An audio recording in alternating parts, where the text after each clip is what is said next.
ایک تحریک چل رہی ہے وہ اسرائیل اور امریکہ کی مصنوعات کا بائیکاٹ کرنے، یہ بھی کچھ غیرت مند مسلمان ایسی تحریک چلا رہے ہیں اور سنا ہے کہ اس کا کچھ اثر بھی ہو رہا ہے۔ اس میں ایک بات مجھ سے بار بار پوچھی جاتی ہے، وہ یہ ہے کہ یہاں پر جو فرنچائز ہیں جیسے میک ڈونلڈ ہے یا کے ایف سی ہے یا اس قسم کے جو کمپنیاں ہیں جن کے کھانے جن کی غذائیں وغیرہ بکتی ہیں، اس کے جو مالک ہیں وہ مسلمان ہیں، پاکستانی ہیں۔ البتہ چونکہ فرنچائز کا انہوں نے معاہدہ کر رکھا ہے، لہذا 5% یا 10% آمدنی کا حصہ وہ ان کمپنیوں کو جاتا ہے۔ تو اگر ان کا بائیکاٹ کیا جائے گا تو خود ان مسلمانوں کو نقصان پہنچے گا جو کہ فرنچائز لیے بیٹھے ہیں۔ تو میں اس کے جواب میں ایک بات عرض کرتا ہوں، وہ یہ کہ یہ مسئلہ فتوے کا نہیں ہے، یہ ایمانی غیرت کا مسئلہ ہے، غیرت ایمانی کا مسئلہ ہے۔ کسی مسلمان، کسی غیرت مند مسلمان کو یہ گوارا نہیں ہونا چاہیے کہ اس کی آمدنی کا 1 پیسہ بھی کسی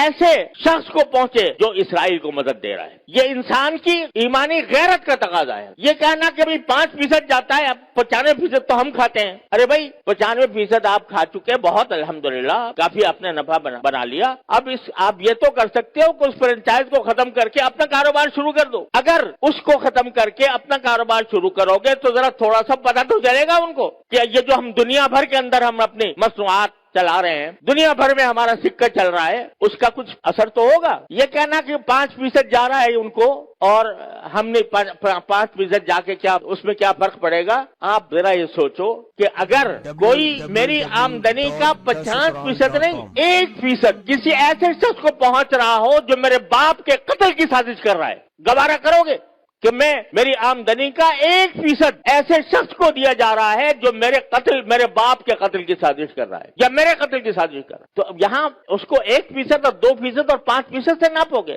لوگ فتوے کی بات کرتے ہیں، یہ فتوے کا مسئلہ نہیں ہے، یہ ایک غیرت ایمانی کا مسئلہ ہے، اور اس غیرت ایمانی کے تحت یہ میں سمجھتا ہوں کہ کسی غیرت مند مسلمان کو اس کا اقدام نہیں کرنا چاہیے۔ لہذا یہ بھی اس کوشش کا ایک حصہ ہے۔ اور اس وقت یوں سمجھو کہ میں تو یہ سمجھتا ہوں کہ ایک لحاظ سے پوری امت مسلمہ حالت جنگ میں ہے، پوری امت مسلمہ حالت جنگ میں ہے، کیونکہ یہ حملہ صرف فلسطینیوں پر نہیں ہو رہا، معال کار اس کا اثر پورے عالم اسلام پر پڑنے والا ہے۔ لہذا حالت جنگ میں ہے۔ جب اس حالت جنگ میں ہے تو جو لوگ عالم اسلام کے خلاف یہ سازش کر رہے ہیں ان کو کسی طرح بھی نفع پہنچانا، چاہے وہ 1 پیسے کا ہو، یہ ایک مسلمان کی غیرت کو اسے گوارا نہیں کرنا چاہیے۔ لہذا میں اس بات کی حمایت کرتا ہوں کہ ایسی چیزوں کا بائیکاٹ کیا جائے جس کا فائدہ ان طاقتوں کو پہنچ رہا ہے۔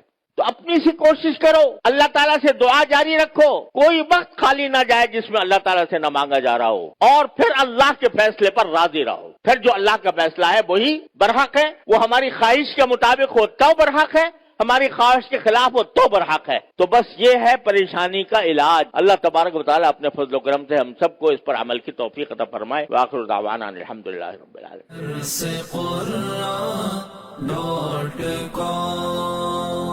www.darsequran.com